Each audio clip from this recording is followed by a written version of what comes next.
नमस्कार, आप सभी का बहुत बहुत स्वागत है। आज के वीडियो में हम देखेंगे इलेक्ट्रिकल इंजीनियर्स के लिए गवर्नमेंट सेक्टर में सबसे ज़्यादा पैसे वाली और सबसे अच्छी कौन कौन सी जॉब मानी जाती है।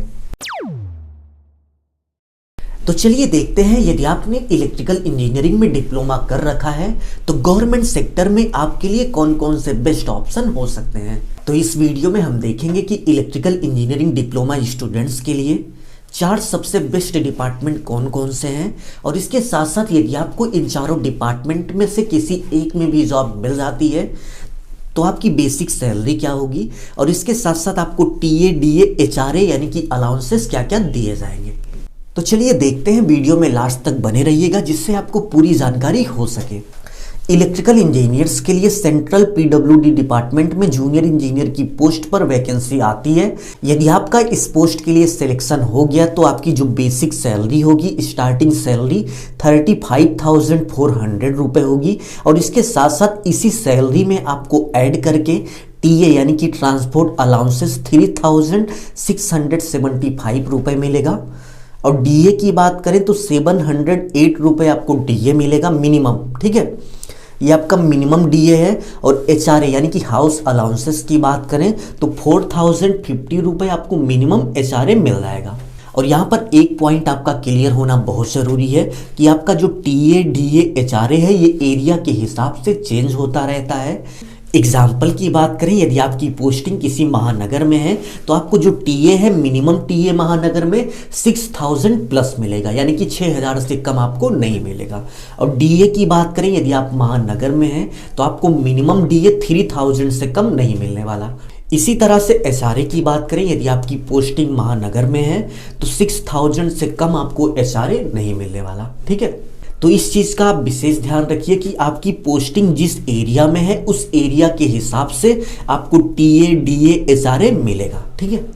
और यहाँ पर जो हमने टीए, डीए, एचआरए का पेमेंट रखा है ये मिनिमम पेमेंट है, यानी कि इससे कम आपको नहीं मिलने वाला, आप किसी भी एरिया में हो। सो ओवरऑल यदि आपकी basic salary, TA, DA, HRA यदि हम ऐड करते हैं तो आपको ओवरऑल जो सैलरी मिलती है 43,830 रुपये मिलती है। और आपकी टोटल पेमेंट में से गवर्नमेंट कुछ पैसे आपके हेल्थ इंश्योरेंस और रिटायरमेंट के बाद आपको पेंशन देने के लिए काटती है। सो ओवरऑल हेल्थ इंश्योरेंस और इसके साथ साथ रिटायरमेंट के बाद आपको जो पैसा देने के लिए गवर्नमेंट पैसा काटती है, यदि हम उसके टोटल की बात करें तो 3,996 रुपये लगभग काटती है।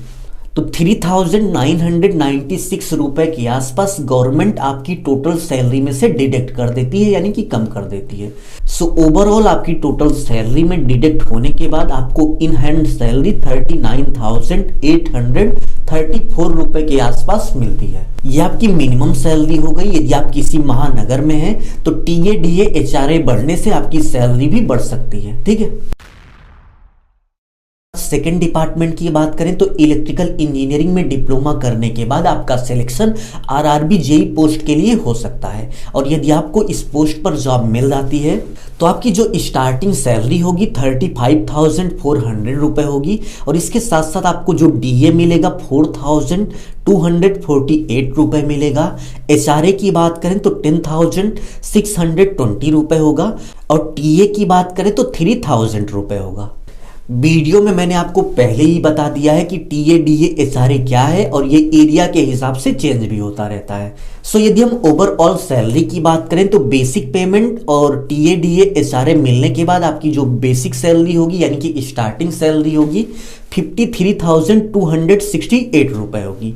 और इसके साथ साथ हेल्थ इंश्योरेंस के रूप में और आपको पेंशन देने के लिए गवर्नमेंट पर महीने आपकी टोटल सैलरी में से कुछ पैसा डिडक्ट करती है। यदि हम डिडक्शन की बात करें तो 6,400 रुपये आपकी बेसिक सैलरी में से, टोटल सैलरी में से पर मंथ गवर्नमेंट कट कर लेती है, ठीक है, जो आपको पेंशन या फिर आपके हेल्थ इंश्योरेंस के रूप में आपको दिया जाता है। सो ओवरऑल डिडक्शन के बाद यदि हम टोटल सैलरी की बात करें तो 46,868 रुपये आपकी मिनिमम सैलरी होगी यदि आपका आरआरबी जेई में सिलेक्शन हो जाता है। और यह सैलरी टीए, डीए, एचआरए बढ़ने या फिर घटने के साथ साथ कम ज़्यादा हो सकती है, ठीक है। और यदि आपका सिलेक्शन आरआरबी जेई के रूप में मिल जाता है तो रेलवे की तरफ से आपका पास बनता है जिसके थ्रू आप रेलवे में फ्री में यात्रा कर सकते हैं। नेक्स्ट डिपार्टमेंट की बात करें तो MES यानी कि मिलिट्री इंजीनियरिंग सर्विस में जेई की पोस्ट आती है। यदि आपने इलेक्ट्रिकल इंजीनियरिंग कर रखी है तो आप इस जॉब के लिए अप्लाई कर सकते हो, और यदि आपको यह जॉब मिल जाती है तो आपकी जो बेसिक सैलरी होगी 35,400 रुपये होगी।